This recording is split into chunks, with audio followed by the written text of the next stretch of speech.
السلام علیکم ناظرین، ہم اپنے چینل پر آپ کو ایک بار پھر سے خوش آمدید کہتے ہیں۔ آج ہم آپ کے پیش خدمت ہیں ایک اور پیغمبر خدا کی کہانی کے ساتھ، جن کا نام ہے حضرت ابراہیم علیہ السلام۔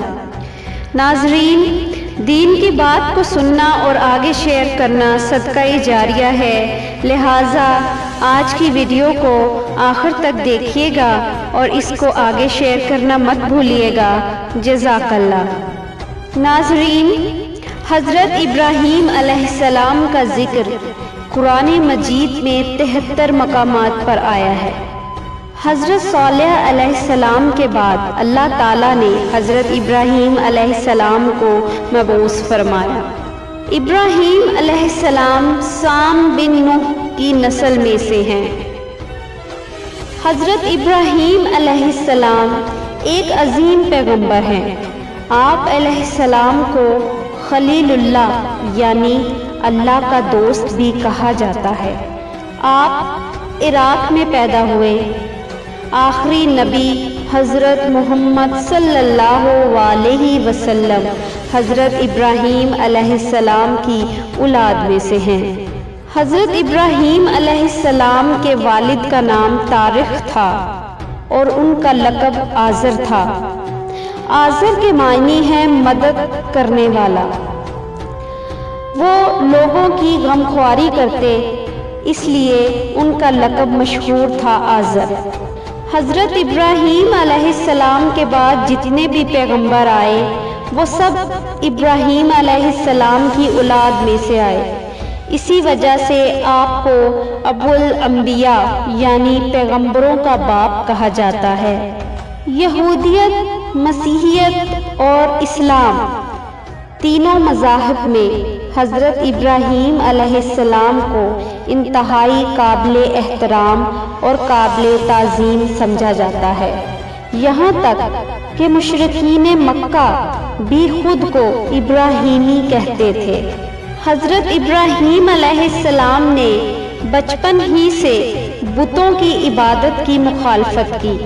حضرت ابراہیم علیہ السلام کی کھل کر بتوں کی مخالفت کرنے پر ان کو قتل کرنے اور گھر سے نکالنے کی دھمکی دی گئی۔ قرآن پاک میں ارشاد ہوتا ہے، اور جب ابراہیم علیہ السلام نے اپنے باپ آزر سے فرمایا، کیا تو بتوں کو معبود بناتا ہے؟ بے شک میں تجھے اور تیری قوم کو کھلی گمراہی میں دیکھتا ہوں۔ ایک اور جگہ سورۃ الانعام میں اللہ تعالیٰ ارشاد فرماتے ہیں، پھر جب ان پر رات چھا گئی تو انہوں نے ایک ستارہ دیکھا۔ ابراہیم علیہ السلام نے فرمایا، کیا یہ میرا رب ہے؟ پھر جب وہ غائب ہو گیا تو انہوں نے فرمایا کہ میں غروب ہو جانے والوں کو پسند نہیں کرتا۔ پھر جب انہوں نے چاند کو دیکھا کہ وہ چمکتا ہوا دکھائی دیا تو فرمایا، یہ میرا رب ہے۔ پھر جب وہ بھی غائب ہو گیا تو ابراہیم علیہ السلام نے فرمایا کہ اگر میرا رب مجھے ہدایت نہ فرماتا تو میں بھی ضرور گمراہ قوم میں سے ہو جاتا۔ اور پھر جب سورج کو چمکتا ہوا دیکھا تو فرمایا، یہ میرا رب ہے، یہ سب سے بڑا ہے۔ پھر جب وہ بھی غروب ہو گیا تو ابراہیم علیہ السلام نے فرمایا، اے میری قوم، بے شک میں بیزار ہوں ان سے جنہیں تم شریک ٹھہراتے ہو۔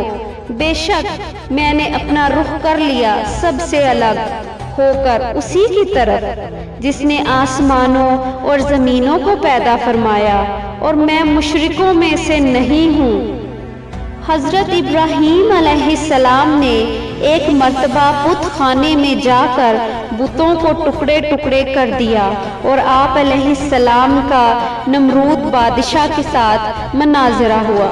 مناظرہ میں حضرت ابراہیم علیہ السلام کے دلائل پر غور کرنے کی بجائے یہ شاہی فرمان جاری کیا گیا کہ ان کو جلا ڈالو اور اپنے معبودوں کی مدد کرو۔ لہٰذا حضرت ابراہیم علیہ السلام کو آگ میں ڈالے جانے کا واقعہ پیش آیا، مگر اللہ تعالیٰ کے حکم سے آگ حضرت ابراہیم علیہ السلام کے لیے ٹھنڈی ہونے کے ساتھ سلامتی اور آرام کا باعث بن گئی۔ اس قوم کی بد نصیبی کی حد یہ تھی کہ اتنا بڑا معجزہ دیکھنے کے باوجود بھی وہ ایمان نہیں لائے۔ اس کے بعد اللہ تعالیٰ نے حضرت ابراہیم علیہ السلام کو عراق سے فلسطین ہجرت فرمانے کا حکم دیا۔ فلسطین اور شام کے علاقے میں آپ علیہ السلام کی دعوت خوب پھیلی۔ آپ علیہ السلام توحید کی تبلیغ کے لیے مصر بھی تشریف لے گئے۔ اس طرح حضرت ابراہیم علیہ السلام نے دنیا کے ایک بڑے حصے میں اللہ تعالیٰ کی بندگی اور اطاعت کا پیغام پہنچایا۔ اللہ تعالیٰ نے حضرت ابراہیم علیہ السلام کو عمر کے آخری حصے میں اولاد سے نوازا۔ حضرت اسماعیل علیہ السلام آپ علیہ السلام کے بڑے بیٹے ہیں، جن کی والدہ کا نام حضرت ہاجرہ علیہ السلام ہے۔ دوسرے بیٹے کا نام حضرت اسحاق علیہ السلام ہے اور ان کی والدہ کا نام حضرت سارہ علیہ السلام ہے۔ اللہ تعالیٰ نے ان دونوں بیٹوں کے ذریعے حضرت ابراہیم علیہ السلام کو بڑی برکت عطا فرمائی۔ اس کے بعد ایک اور آزمائش کا وقت آن پہنچا۔ اللہ تعالیٰ کے حکم سے حضرت ابراہیم علیہ السلام نے اپنی بیوی حضرت ہاجرہ علیہ السلام اور بیٹے حضرت اسماعیل علیہ السلام کو مکہ مکرمہ کے چٹیل میدان میں چھوڑ دیا۔ جب کھانے پینے کے لیے کچھ نہ رہا تو حضرت ہاجرہ علیہ السلام بے چین ہو کر قریب ہی صفا اور مروہ نامی پہاڑوں پر پانی کی تلاش میں دوڑی۔ ایک ماں کی بے چینی دیکھ کر اللہ تعالیٰ نے وہاں پانی کا ایک چشمہ جاری کر دیا، جسے زمزم کا چشمہ کہا جاتا ہے، اور اسی طرح اس بے آباد وادی میں پانی کا انتظام ہو گیا۔ کچھ مدت کے بعد ایک قبیلہ ادھر سے گزرا۔ پانی کی سہولت دیکھ کر انہوں نے حضرت ہاجرہ علیہ السلام سے قیام کی اجازت چاہی۔ حضرت ہاجرہ علیہ السلام نے انہیں وہاں قیام کی اجازت دے دی۔ پھر اللہ تعالیٰ کی رضا کے لیے حضرت ابراہیم علیہ السلام نے اللہ تعالیٰ کے حکم پر تاریخ انسانی کا وہ عظیم الشان کارنامہ انجام دیا جس کا مشاہدہ نہ اس سے پہلے کبھی زمین و آسمان نے کیا اور نہ اس کے بعد کریں گے۔ یہ وقت تھا ایک عظیم قربانی کا۔ اللہ کے حکم سے اپنے جگر گوشے حضرت اسماعیل علیہ السلام کو منہ کے بل زمین پر الٹا دیا، چھری تیز کی، آنکھوں پر پٹی باندھی اور پوری طاقت سے چھری اپنے بیٹے کے گلے پر چلاتے رہے، یہاں تک کہ اللہ تعالیٰ کی طرف سے یہ صدا آئی، اے ابراہیم، تم نے خواب سچ کر دکھایا اور ہم نیک لوگوں کو ایسا ہی بدلہ دیتے ہیں۔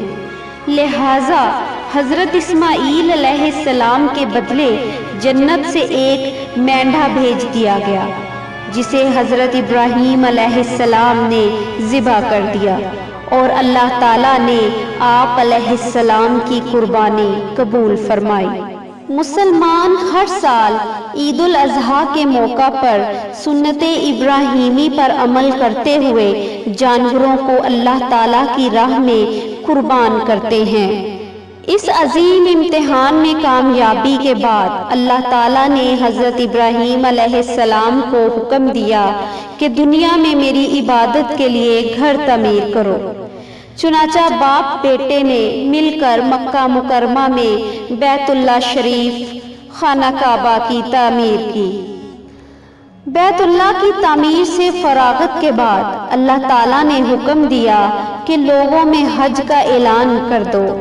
ناظرین، حضرت ابراہیم علیہ السلام نے حج کا اعلان کیا لہٰذا اللہ تعالیٰ نے حضرت ابراہیم علیہ السلام کا اعلان نہ صرف اس وقت کے زندہ لوگوں تک پہنچا دیا بلکہ عالم ارواح میں تمام روحوں نے بھی یہ آواز سنی۔ جس شخص کی قسمت میں بیت اللہ کی زیارت لکھی تھی اس نے اس اعلان کے جواب میں لبیک کہا۔ حضرت ابراہیم علیہ السلام نے اللہ تعالیٰ سے مکہ مکرمہ کے بارے میں جو دعائیں مانگی تھیں اللہ تعالیٰ نے ان تمام دعاؤں کو قبول فرمایا۔ حضرت ابراہیم علیہ السلام نے اللہ تعالیٰ کے ہر حکم کو پورا کیا، اس راہ میں آنے والی ہر قسم کی تکلیف کو برداشت کیا۔ اس کا صلہ یہ ملا کہ اللہ تعالیٰ نے انہیں قیامت کے دن تو بلند مقام عطا فرمائیں گے ہی، لیکن اس کے ساتھ ساتھ دنیا میں بھی اللہ تعالیٰ نے ان کے نام کو ایسا چمکایا کہ دنیا بھر کے مسلمان انہیں عقیدتوں اور احترام کے ساتھ یاد کرتے ہیں۔ ناظرین، اللہ تعالیٰ ہم سب کو دین اسلام کی تبلیغ کرنے اور اس کی خدمت کرنے کی توفیق عطا فرمائے اور اپنے گھر کی زیارت ہمیں نصیب فرمائے، آمین یا رب العالمین۔ اسی کے ساتھ ہماری آج کی ویڈیو کا اختتام ہوتا ہے۔ اگر آپ کو ہماری یہ ویڈیو پسند آئی ہو تو پلیز ہمارے چینل کو سبسکرائب کریں تاکہ آپ کو ہماری آنے والی ویڈیوز بھی مل سکیں۔ اللہ حافظ۔